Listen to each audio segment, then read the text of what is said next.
Hi, Maya.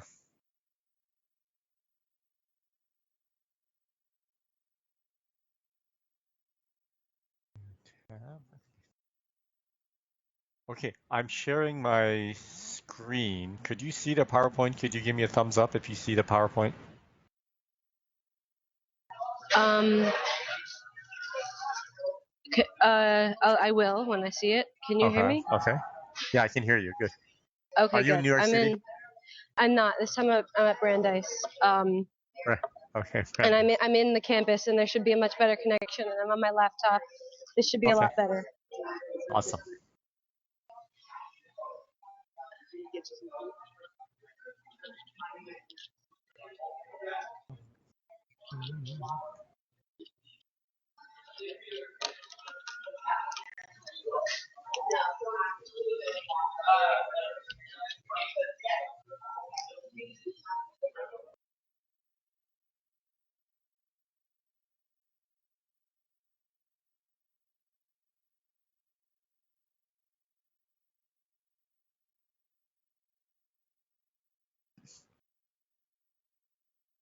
Okay, I see the PowerPoint. Awesome. Yeah. Before we start, I'm gonna be away for a second. I'm gonna run to the bathroom. I'll be right back. Okay? Okay, you're gonna leave your computer there? Yes, I am. My All mom's right. right here.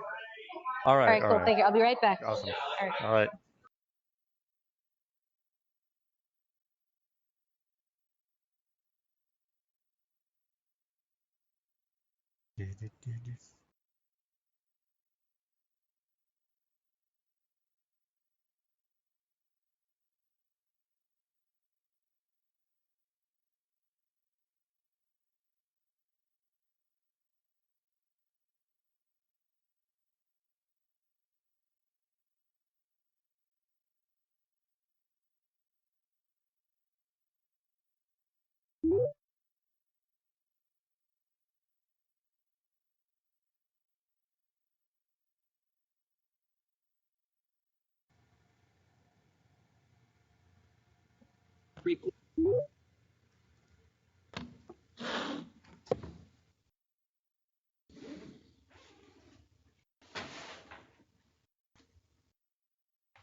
Hi guys, أهلا وسهلا يا أصدقاء.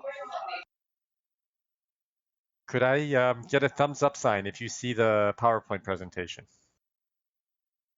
Yeah, Adam, are you seeing it? No, I'm just getting a black screen with like a little arrow in the bottom right. Okay.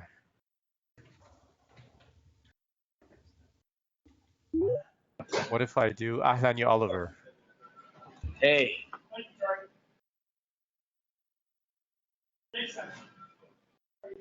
We're trying to see if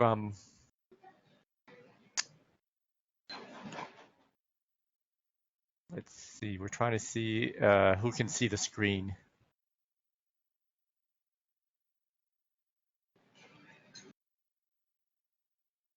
Adam, any change in your situation? No, no, nothing. All right, Maya, you can see it. Darden and Jane, you can see it. And Oliver, can you see my PowerPoint presentation?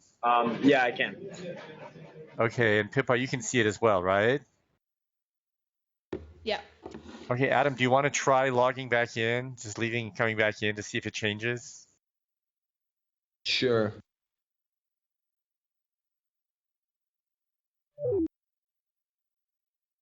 Okay, who are we missing? We're missing Texas. Elizabeth's coming. She's just coming from a doctor's appointment, so she's running a little late. But Thank you. she's on her way.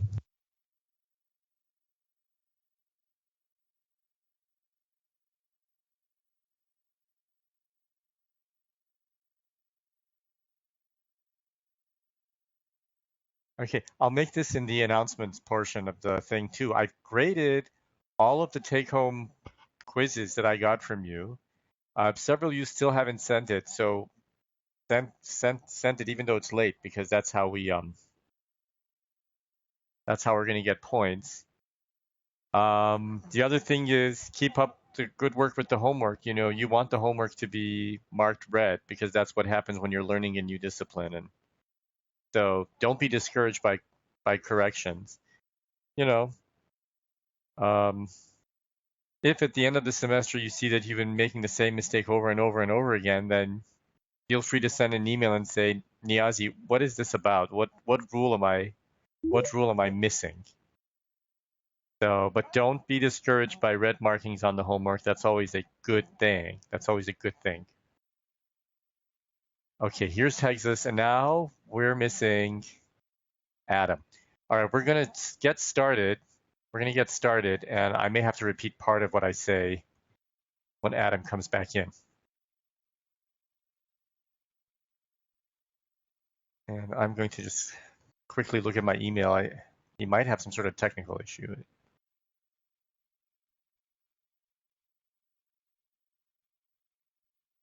Okay, Tech Leave and Sawyer, can you see my presentation, the PowerPoint presentation?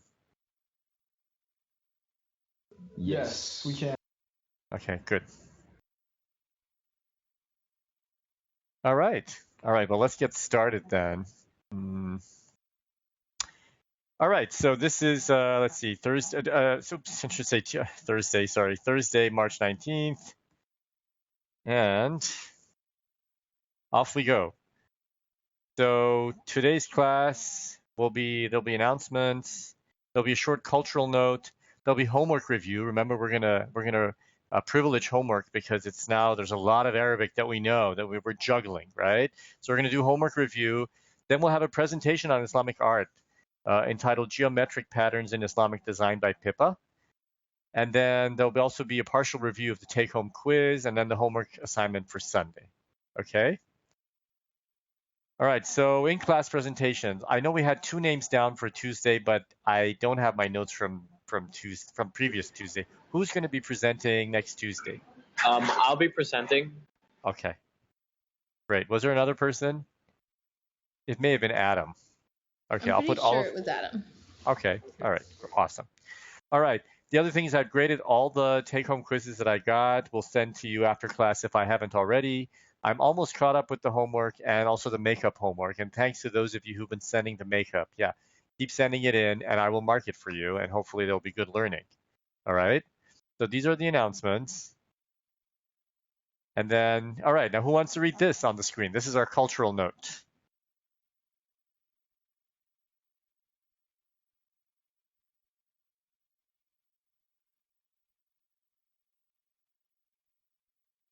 Sham al-Nasim. Jamil jiddan jiddan. Sham al-Nasim. Does this ring a bell? It shouldn't. I mean, it's kind of an obscure thing, but just curious. First of all, is it a noun adjective pair or do you think it's an idafa construction? Idafa. Idafa. Why is it an idafa, ya Pippa? Because the alif lam is on the second term, and so. Yeah, that's a really good, I mean, it's not foolproof, but that's real good indication, right? Well, it also doesn't have like any possessive on the end either, so. Right. But also, I mean, yeah, that's exactly right. What I was thinking was you could have an idafa that doesn't have the alif lam at all, right? And that's sort of what you're driving at, but yeah, awesome. Here's Adam. Okay, so Sham al-Nasim, I just went online, I typed it in, and this is what comes up on Google, you know, and the top line says, my most warmest greetings on the occasion of Sham al-Nasim, right? Last time we talked about Yawm al-Qaddis Patrik, St. Patrick's Day, and then we have Sham al-Nasim. What are some of the graphics you see on the screen? Is it like the New Year? Yes, it's a new thing? Because I know Persian New Year is like right around the corner. Right, Persian New Year's is separate. Good, but this is actually an ancient Egyptian custom. It's from ancient Egypt. So this is the Orthodox Coptic Church actually celebrates this observance. And you can see in the center of those three panels, what do you see? You see the fish. You see some sort of resort. What's in the middle? Colored eggs. Easter eggs. Yes, colored Easter eggs, and that's where we get it. We get it from ancient Egypt, right? Now, ancient Egypt, arguably, it's not this, obviously, we all know that they speak it, ancient Egypt, they had their own language and so on and so forth. But right now, presently, Egypt is an Arabic-speaking country. But colored eggs that end up in Easter and also in the Persian New Year, these originate from ancient Egypt, and of course, they're a symbol of rebirth and spring and all that, right? So Sham al-Nasim is the festival, and if you were a Orthodox Copt, you would be celebrating it on either Monday next week or one of the very soon. Okay, so that's Sham al-Nasim.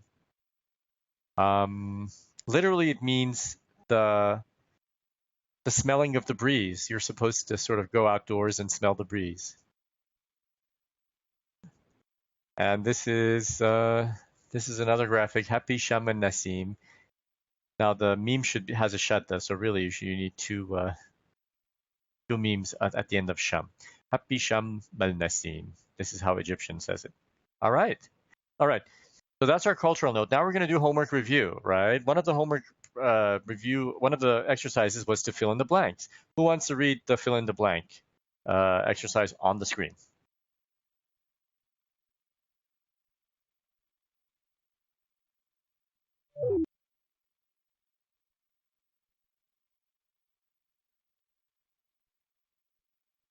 I'll do the first اسمية. عائلتي صغيرة. My family is small.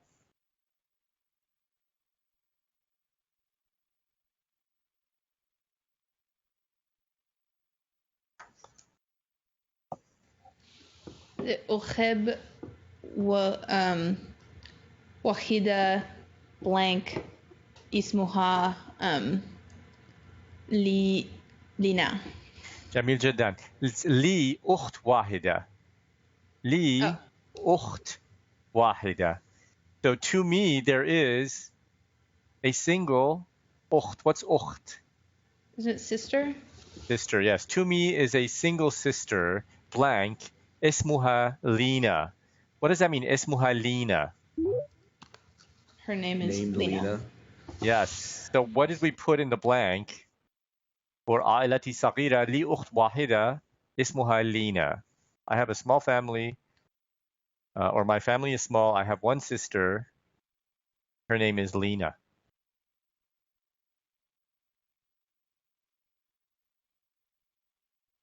فقط. فقط. جميل جدا. Yes, فقط is the correct response. عائلتي صغيرة لي أخت واحدة فقط اسمها Lina. What is the translation, Ya Adam? My family is small. I only have one sister. She's named Lena. Yes, her name is Lina. Excellent. So faqat is what in that English translation you just gave us? Faqat is? Only. Only. I have one sister only. Faqat. Ismuha Lina. Very good. All right. Who wants to read this one?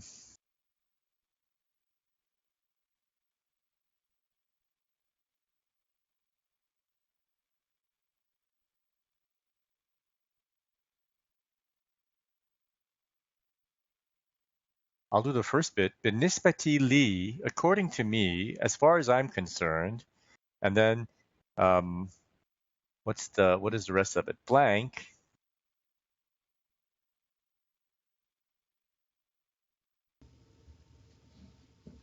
Hua أحسن فصل. فصل.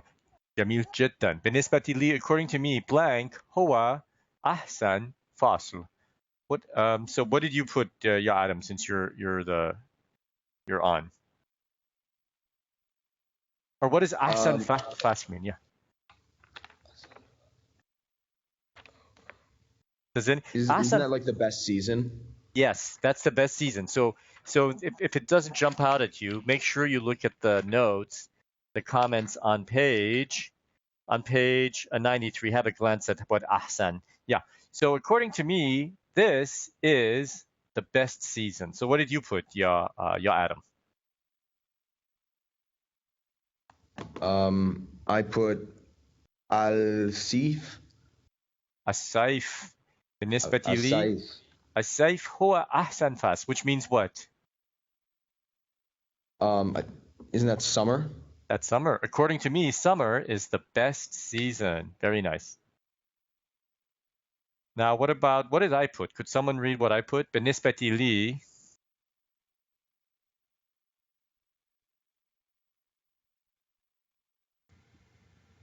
That was a vocab item, right? Yeah. بالنسبة لي. Al-Rabia, spring. Yes, الربيع. Notice it's a sun letter. So الربيع هو أحسن فصل. According to me, spring is the best season, right? Very nice. This was Adam's take. According to me, بالنسبة لي, according to me, الصيف هو أحسن فصل. Summer is the best season. And I think you had one more season in the lesson. بالنسبة لي الشتاء هو أحسن فصل. What is الشتاء? Winter. That's winter. Very nice. Right. بالنسبة لي الشتاء هو أحسن فصل. All right. So we got 3 of the 4 seasons in the lesson. And here's my graphic for the seasons. What is the name for spring?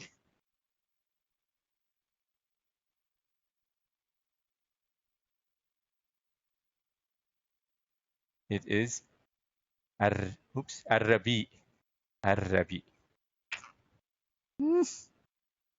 What did I do? Yeah, الربيع. Root letters for الربيع.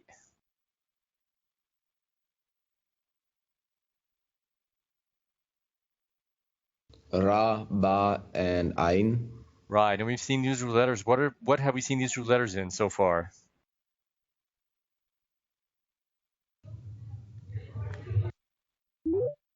We've seen it for the number 4, like الرابع, الدرس الرابع. So somehow, and I don't know, honestly, I don't know the connection between number 4 and the spring season, but those are the root letters. الربيع. Is it? And then could it be considered like the 4th season if you were to start with summer? Possibly, could be. That's a good guess, honestly, but I don't want to say anything definitive because I'd have to look and see why. Yeah, it might not even be. Yeah, well, we'll have to table this. All right, what is the summer? What is the summer called? As-Saif, right? And then this is the one the book doesn't give you. Al-Kharif is fall. And then what was winter?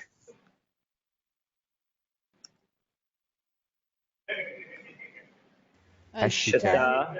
Ashita. Jamil jiddan. Notice Shin is a sun letter, so ideally you don't pronounce the lam, right? Because it's Ashita.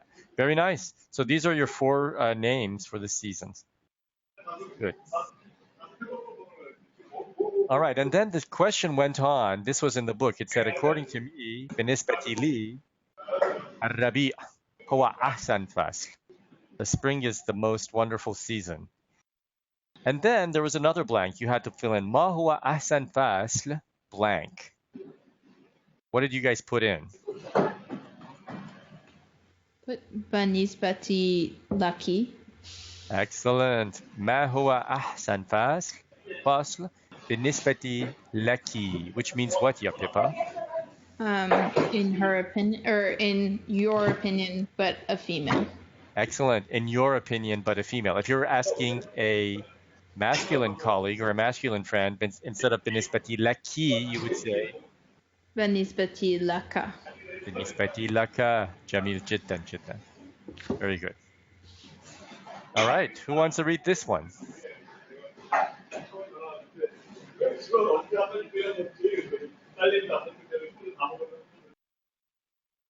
Yeah, Oliver. You're welcome to comment on or read it, but I think you're really picking up your sound, your ambient noise.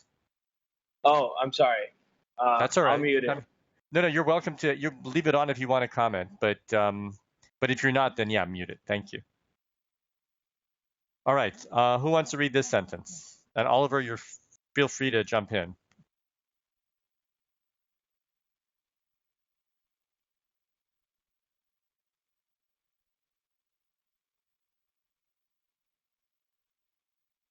Sorry.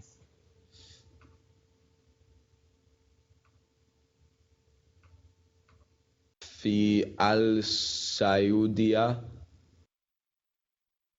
blank حر جدا في الصيف. Aha. Good. I'm going to elide the first two words. So it's going to be, rather than fi as-Saudiya, it's going to be a Hamzat al-Wasf, which I can give you references in the Alif Ba. That's fine. It's going to be fi Saudiya, blank, har jiddan fi saif. Another elision. Fi saif. So in Saudi, something. Do you want to, Adam, do you want to give us the answer? Let me just check what I put. Sure.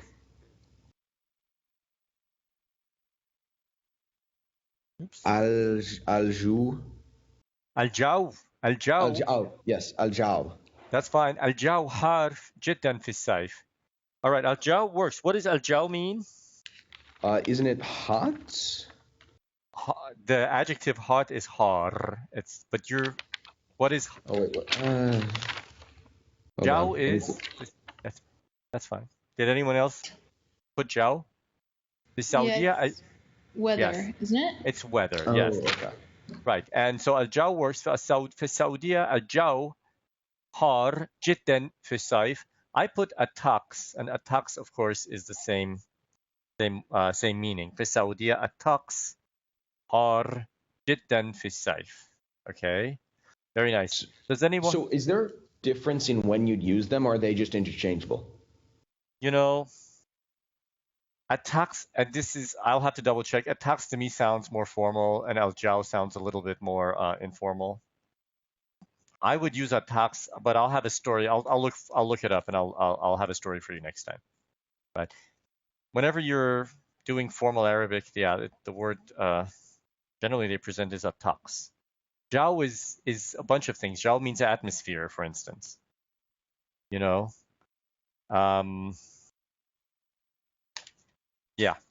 How about this? For the purpose of our like environment, kind of, maybe. Yeah. I think for our purposes, how about this? For our class, since the book gives you both, use them interchangeably. We don't care. في السعودية الطقس حار جدا في الصيف أو في السعودية الجو حار جدا في الصيف. Very nice. Good. If I were to ask you what the root letters for the word hot are, har.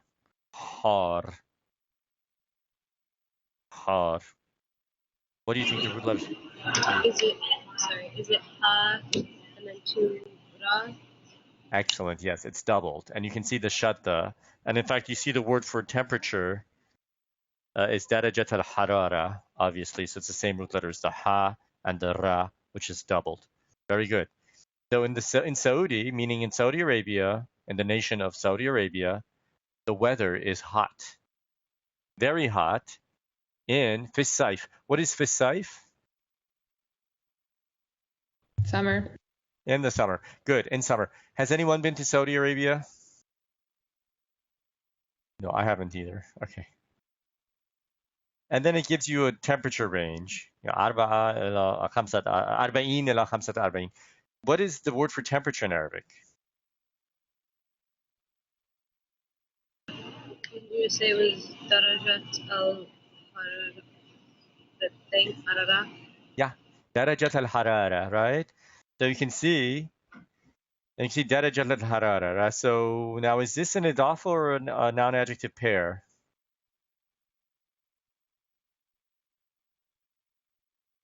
Idafa. It's an idafa. So the degree of hotness is 40 to 45 degrees, right? Very good. All right, who wants to do this one?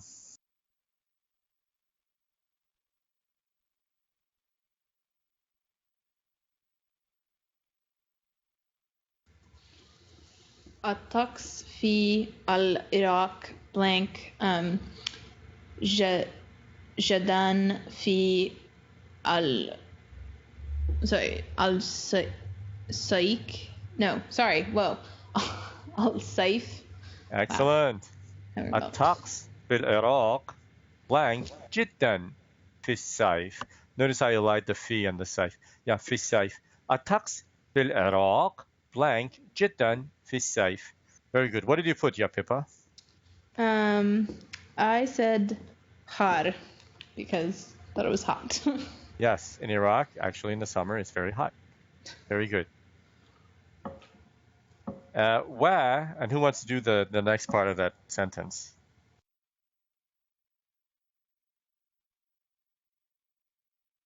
Where? بارد. What is بارد? Cool. Cool, cold, yes. And cool, fi, and when is it cold in Iraq?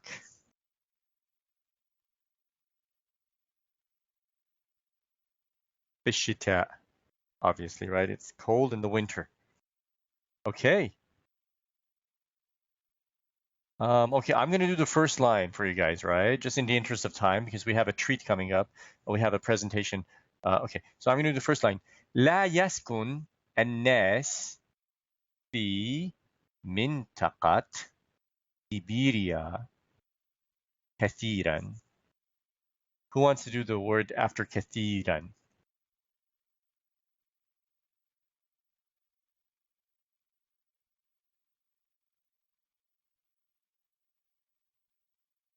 بسبب. بسبب ممتاز. Very nice. بسبب blank. And could you keep reading, yeah, Adam? Sure. Oh gosh. Just trying to find it again. Oh, do you see it on the screen though? You can just read the. Oh, it's the blank. بسبب blank. و. Yep. Oh, just keep going. Wa al tax al barad. Aha. Excellent. Remember? At بارد. Everyone say بارد. بارد. Excellent. بارد. So, yeah. والطقس البارد. So, yes, الطقس البارد is what?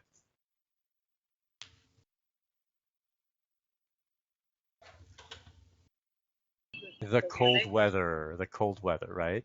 So, لا يسكن الناس في منطقة سيبيريا كثيرا بسبب blank والطقس البارد. What does the first line translate to? لا يسكن الناس.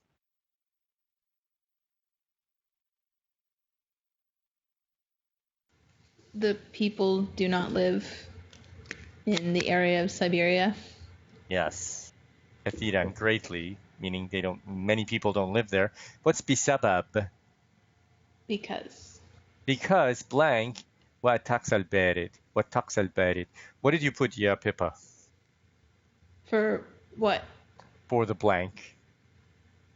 I actually think I got this one wrong. Okay. But you want to guess? I wonder what I put. Is it so? It's saying that people don't. What is that? Yeah, people don't live in the region of Siberia because of the snow. So what is that? That's or تلج. جميل جدا. Very nice work. بسبب الثلج والطقس البارد. Very nice. Right. Maya, what is snow in Hebrew? Do you know? the word? Sheleg. It's like reversed, sort of. I Sheleg? don't think it's Sheleg. I think it's the same. The th must go to the sheen, and the g must go. I think it lines up. Yeah, I know I'd seen this word in a poem before, so I figured. All right, thank you for that. So لا يسكن الناس في منطقة سيبيريا كثيرا بسبب الثلج والطقس البارد. All right. We're going to come back to this, but let's go now to our special presentation. Pippa, would this be a good time for you to do this? Sure. Okay, and I'll be your slide advancer, so you can just either tell me and I will do it. All right. So, or maybe make a motion like a snap or something. All right. Can everyone see? The PowerPoint presentation? Oh, there it is. Okay. And can everyone hear Pippa? Everyone can hear? Everyone has audio? Awesome. All right. Cool. The floor is yours. Yes. So I picked geometric patterns in Islamic design for my topic. And so I thought one of the things I should mention is part of what makes the design so, or I guess next slide, sorry. Like, already messing up. Is this good? Yes. So one of the things I thought I should mention about the pattern, like what's so special about the patterns is that it shows how art and mathematics are linked. And so it's thought that these patterns, like the prevalence of the patterns in the culture is due to the pioneering in algebra and trigonometry. And it also suggests an enlightened culture because mathematicians and artists were always sort of talking with each other about these patterns and sharing insights about how to capture these objects geometrically. Can you go to the next slide? So the qualities of Islamic art are figures are hardly ever portrayed in Islamic art. Like just people, like it's not typically done to show a person in the art. And this is because religious strictures forbade the mimicry of Allah's creation. And there's even an ancient Islamic edict that states that painters will be among those whom God will punish most severely on the judgment day for imitating creation. So it's interesting that these patterns are kind of like a way of stepping around that and sort of rebelling by still doing art and still painting, but rather just not creating these figures. And another thing is that Islamic art is not really about capturing the physical or correct interpretation of an object, but rather it's about sort of capturing the quality of an object. So if I were going to paint a person, I would think about what their character is like and try to translate that into a geometric pattern. And often the patterns are symmetrical. We go to the next slide. Mm-hmm. So the significance of the patterns. Often things are in circular structures, or you'll actually see a circle in the designs. And that's because it's supposed to represent the infiniteness of Allah. And the patterns can also be used to create sort of optical illusions that make them look like they're going on forever and ever. And that, again, is referring to the infiniteness of Allah. And then there are patterns within patterns. So you'll look at something and then it makes one big pattern, and then within that, like, subsection of the piece of art, you'll see another pattern. And so there's a quote from this woman named Zahra Hussein, who's an art historian, and I think she puts it really well.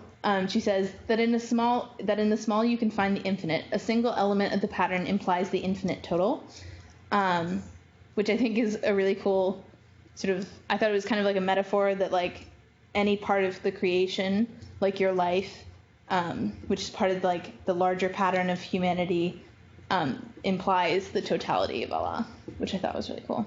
And then we go to the next slide. Of course. So this is a piece from the Moroccan courtyard at the Metropolitan Museum of Art, Galleries of Art of Arab Lands. And I thought this was a really cool piece to show patterns within patterns. So on the left-hand side, you can see the tiling of the whole thing. And then on the right, you see a subsection. And so this is kind of what I'm talking about when I say patterns within patterns. The right or the left-hand side shows you the repetition of sort of that blue flower-like creation in the middle. But then if you look at the picture on the right, you can see that there are like the little stars that repeat over and over again within that pattern. And then next slide.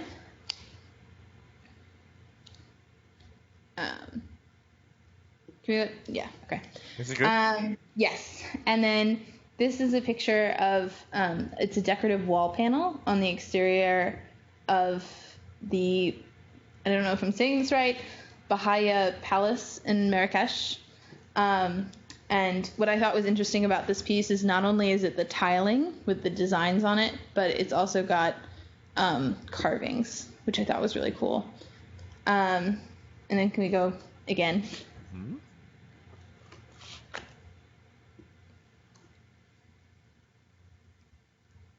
Did it come up? Yes. And then this is the final piece of art that I wanted to show you, but I thought it was really cool that how you can see that there are geometric patterns being carved out of the structure. So architecturally, it's done with sort of geometric patterns, but it's also got the print on top of it that sort of plays with that, which I thought was really awesome. Also, I think the colors are amazing on that one. What is this? Do you remember this? Where this is from? Do you know what building it is? They did not tell me where this one is from. But I think I know that it's a mosque. Mm-hmm. I mean, that's not a very specific. Yeah, no, that's good. It's a mosque. But, yeah. And then can we go to the last slide? Mm-hmm. So I don't know if we were supposed to do vocabulary, but I did. That's great.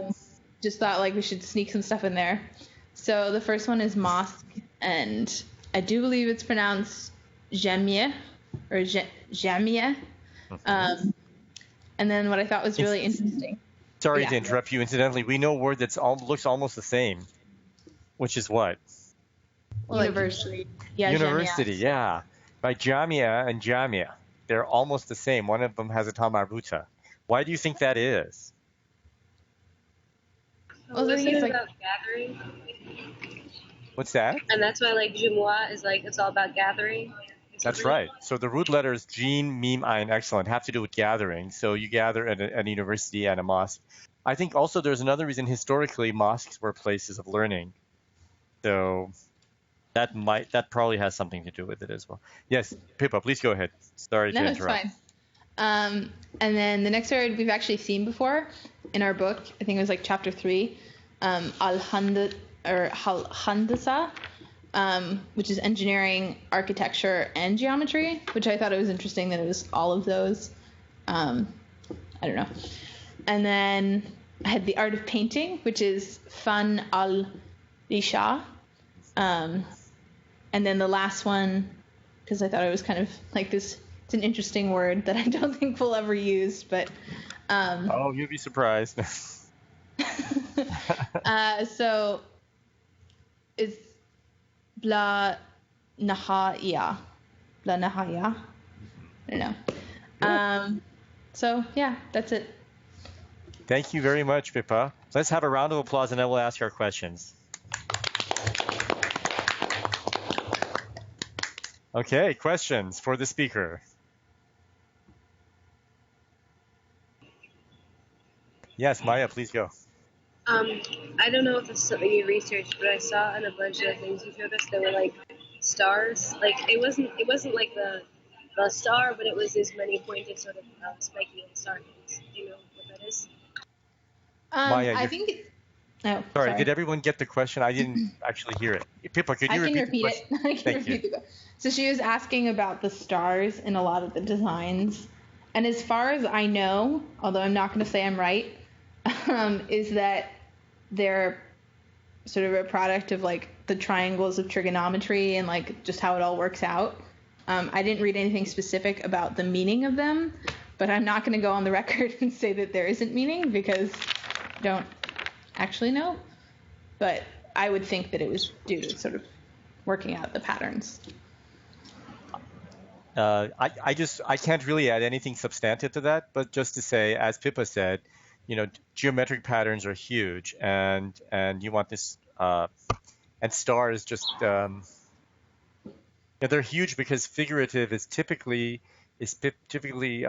not privileged for the reasons that Pippa mentioned. Even though there exists, of course, figurative art in Islam, but these geometric things are very important. So yeah, I didn't really add anything to this question, but we will go now to Adam's question. Yeah, Adam.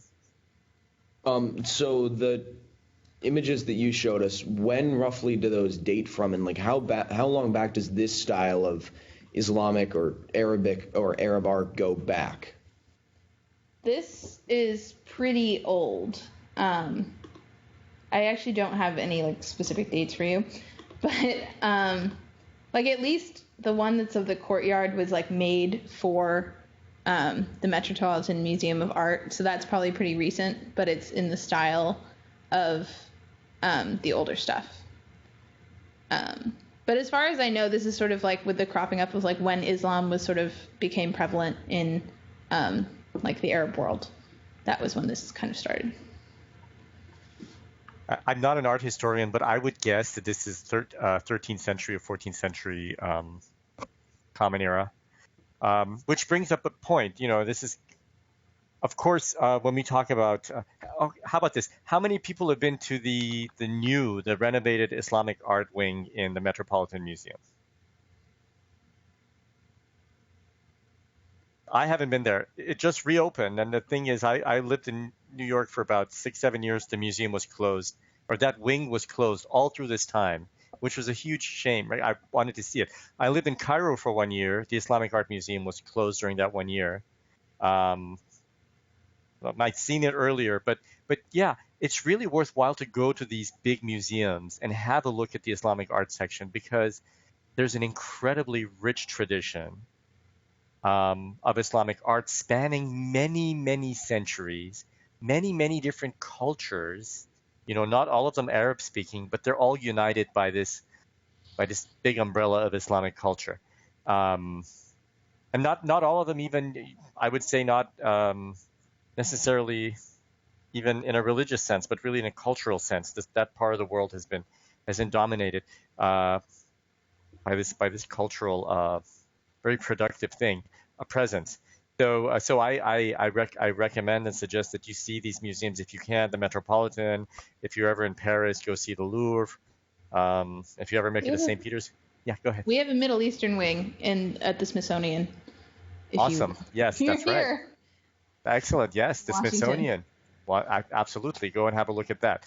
There's an incredibly rich tradition, and you know, books are still being written. We don't know everything about it. For instance, you know, the injunction against figurative art. You know, first of all, if you search online, there's a plethora of artifacts that have figurative painting on them. You know, I'll bring some to class next time, but generally it's frowned upon. But you know, when did this frowning upon happen? When do you know? How about this? When Islam came about, where did it pop on the scene? Well, it started in the Arabian Peninsula, right? But very soon, these early Muslims came into contact with what? Zoroastrianism? Yes, with Persia and also with the Eastern Mediterranean. So they had to adopt these things. So in case if you're ever in Jordan, there are a bunch of palaces, they're hunting lodges, and you go in there and they're covered with figurative painting, right? So the question is, when did figurative painting become forbidden? You know, so Islam is never this monolithic thing. Everything has a history. You know, at the beginning, the Arab princes were happy to copy the models that they'd seen in the Eastern Mediterranean or in Persia. But then things changed, and you know, this whole process of Islamic law sort of being reified or being solidified. This took centuries after Islam came on the scene. But everywhere you look, you see these dazzling pieces of art that, again, as I say, people are still writing about, and we're still studying and trying to understand. So are there other questions? Sorry to take the floor like this. Yeah, I have one question. Yeah. Pippa, Yeah. like in the Western world, we're dominated by these big artists, these Leonardo da Vinci, Michelangelo. In the Arab world, are there the same status to artists, or are they less known than they are in the Western art tradition? I would probably say they're less known just because, or at least like the ancient artists, at least because like none of these pieces that you see ever come with a name. Like none of these photos that I saw, like I went and looked, and I was like, who did these? And it's really hard to find a name that goes with them. But I didn't do so much on like newer Islamic design, and so I don't know if that's changing. But I mean, also it's probably like a part of it being just so old that like sometimes that kind of stuff gets lost. So I don't know. Any other thoughts? That's really good. It's a really fascinating discussion, right? If I could put my 2 cents in, even in the West, it took a long time for the artisans that were creating works of art to actually start signing their work, and it's been until very recently this has not happened in the Islamic world. Sure, you might have isolated figures like painters from the 1500s who sign their works, but generally, this is not the case. So it's different from the West, and it's a really good observation. Yeah. Any other questions? Or let's have one more, and then we'll have to go back to Arabic, unfortunately, or fortunately, I should say. This is so interesting, though. Do you believe Islamic art is mainly homogeneous, or does it differ by region? Well, so I really only like dipped into the geometric patterns. And as far as I can tell, it's pretty homogeneous in terms of like it is based off of geometry, and so I mean there is so many things you can do with different sort of geometric patterns, but it all tends to look sort of similar. But I don't, as I said, I only looked into geometric patterns, so there may be whole branches of art that is very different by region that I don't know about. Yes. Excellent question. Excellent response. Again, what it takes is going to one of these collections and having a look. For instance, the Metropolitan Museum is actually organized based on region, right? So you can go and look, and certainly there are regional differences, but what's really most striking is how oftentimes you can take this sort of unifying energy or unifying, look and feel to these artworks.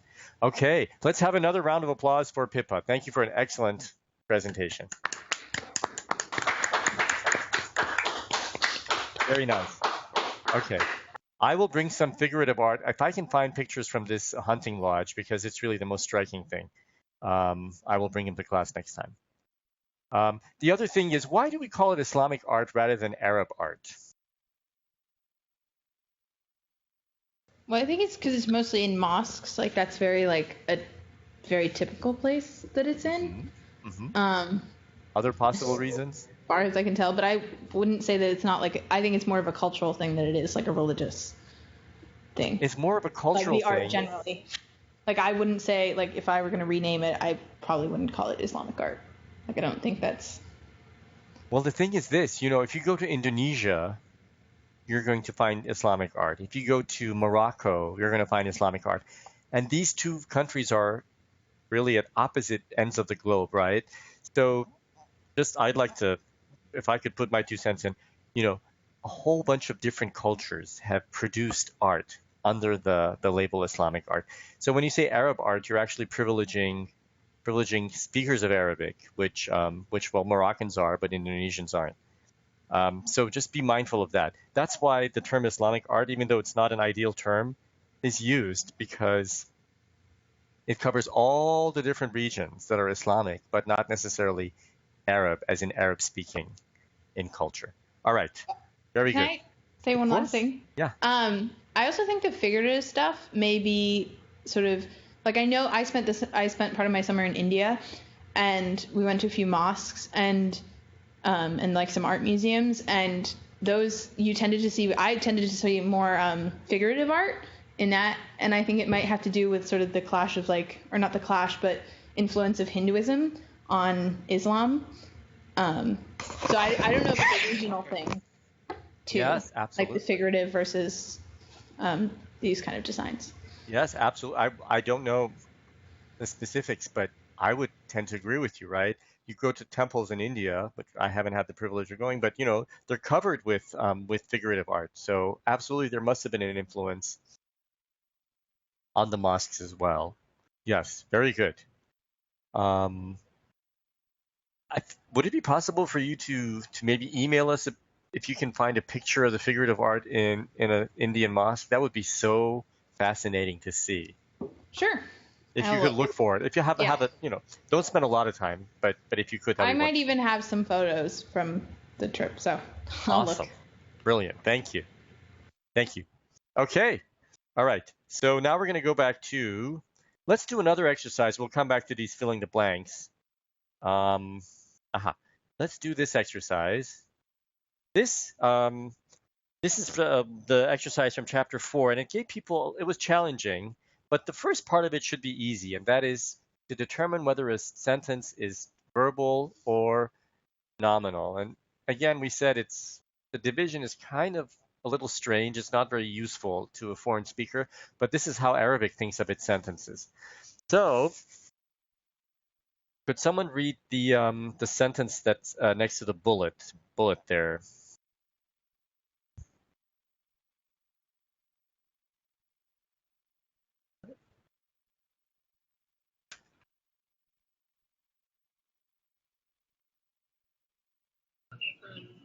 تستمع إلى الأخبار دائما.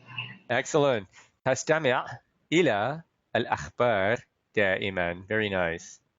Now your book actually had أختي here, so we don't need it for this sentence, but let's put it. تستمع أختي إلى الأخبار دائما. Is this a verbal sentence or a nominal sentence?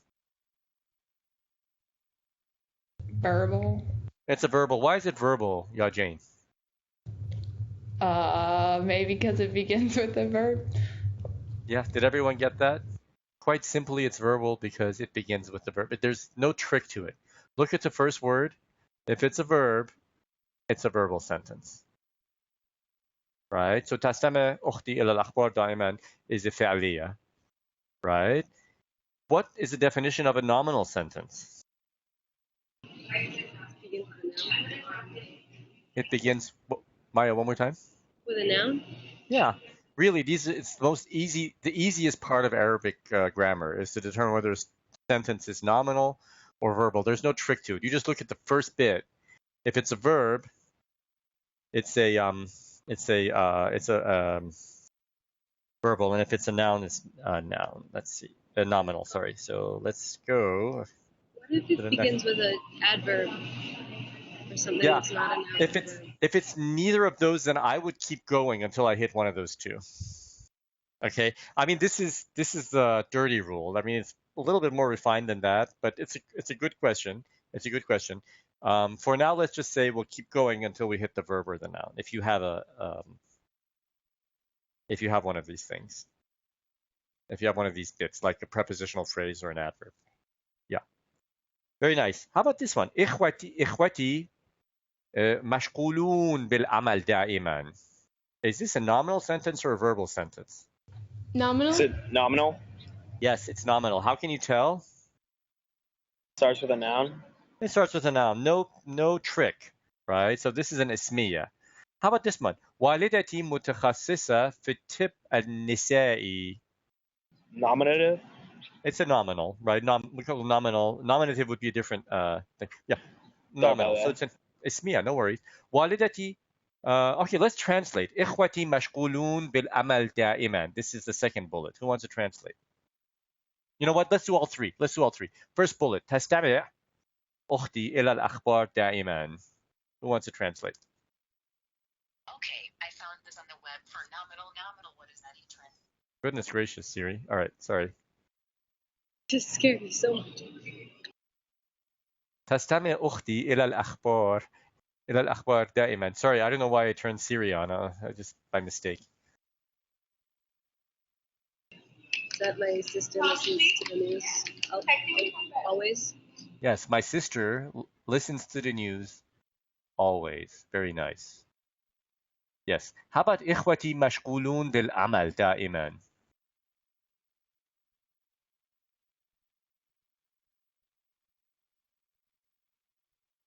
Does anyone remember إخوة? The plural, sister? It's actually, Plural no, brothers.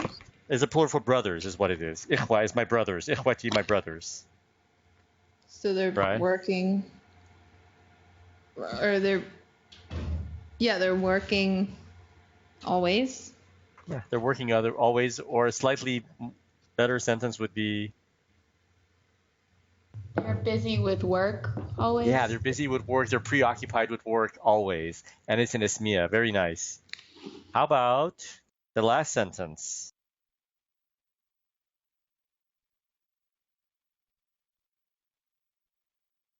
والدتي متحسس في الطب النسائي. Yes. والدتي متخصصة بالطب النسائي. So what on earth is this sentence saying? So does that say my mother specializes in political science? Aha. Tib is not science. Tib Is is... it like psychiatric medicine? Aha. Tib is medicine. What is nisa? Have we not had nisa? Nisa is the plural for mir'a. Mar'a, sorry. So nisa is women. Oh, women's medicine? Yeah. So this would Okay. be Tib nisa, yeah. Yeah, he's women's medicine. Yeah. So that's what she specializes in.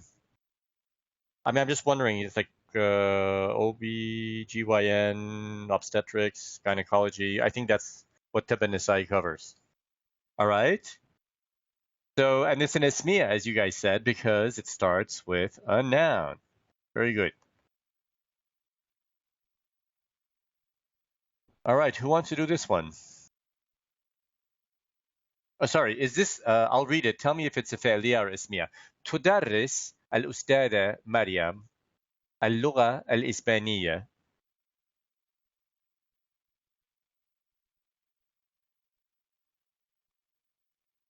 Nominal or verbal? Verbal? Verbal, of course, because it starts with a verb. How about this one? هم أساتذة من السودان. Nominal? It's nominal, very good, because that pronoun marks it as a اسمية. Very good. How about this one? الدروس في الكتاب Verbal. الأول كانت قصيرة. Oh, we're gonna have to translate these, but yeah, let's decide whether this is not.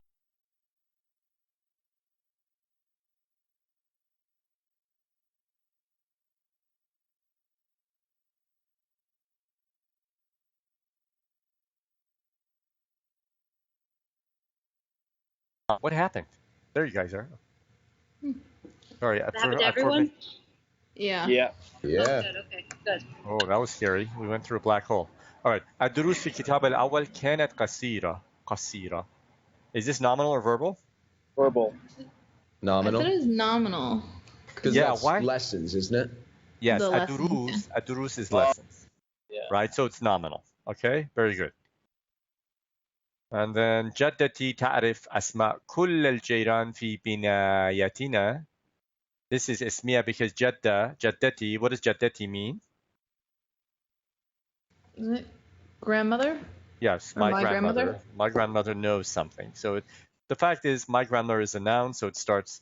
So it's an. All right. So that's a nominal. Now we're going to do what the book asks you to do. The book asks you to first divide these into two big groups, and then for the nominal sentences, identify the noun and then the predicate. The noun or subject is the beginning of the sentence, and then the predicate gives you information about the noun, right? All right. So إخوتي مشغولون بالعمل دائما. The question is, what is the noun and what's the predicate in this sentence?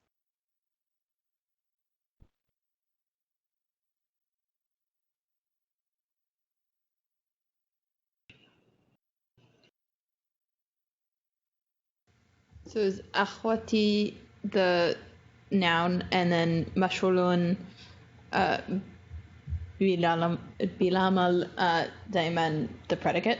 Yes, very nice. So yes. So I've underlined the noun. Everything else is a predicate, right? My brothers are busy working always. So are busy working always is giving information about my brothers, right? How about this one? والدتي متخصصة في الطب. Which one's the noun, subject, and what's the predicate? First is the subject. Yes, والدتي is your noun. Everything else is reporting about. My mother is a specialist in medicine, right? But والدتي متخصصة في الطب. All right, we're going to do more of this next time. Let me just give you your homework, and then we will come back to this exercise. Yeah, sorry. All right, here's the homework. Oops. After the auto recovery happens, yeah. So the homework is exercise 5, chapter 5, exercise 2, chapter 5, exercise 8. Okay. And I'm still accepting late homework and all sorts of makeup stuff. So, all right, let's go back now. I believe we have 3 minutes. Am I correct? Yeah. Well, let's keep going. All right.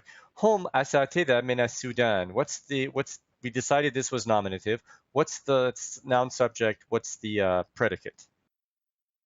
Whom is the subject? Whom is the subject? Excellent. Right. Hum and everything else. They are professors from Sudan. Very good. How about this one? الدروس في الكتاب الأول كانت قصيرة.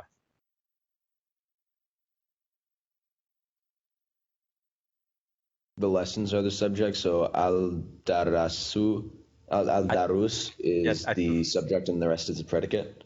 I would go a little bit further. الدروس في الكتاب الأول. What is الدروس في الكتاب الأول? The lessons in the first book? Yeah. Yeah. So I would say the whole thing, why don't we call that the subject, right? And then the predicate is كانت قصيرة. قصيرة means short, right? What does كانت mean? كانت. They were short. What was it, Maya? They were. Yes. They were short. Excellent. Remember, this is your past tense of the verb to be. The lessons in the first book were short, right? And notice the gender agreement. Why is the verb feminine for الدروس?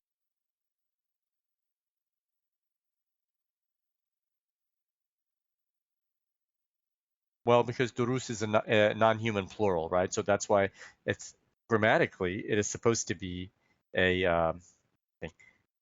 All right, I'm going to now skip over to just so we have here jumla ismiya. We're just going to do ismiya, and then we'll review this next time in case we run out of time. We have less than a minute, right? A jumla ismiya starts with a noun and consists of two main parts. What are the two main parts? The subject and the predicate. All right. Yeah. Since we've run out of time, we'll just keep going doing this next time. All right. But I think most of you get a sense of the ismiya. It's not always very helpful. Yeah. Go ahead, Adam. I was just gonna say you just want Oliver and I to just email you the presentations for next time? Yeah, that would be wonderful. That would be wonderful. Yes, that would be wonderful. Thank you for that.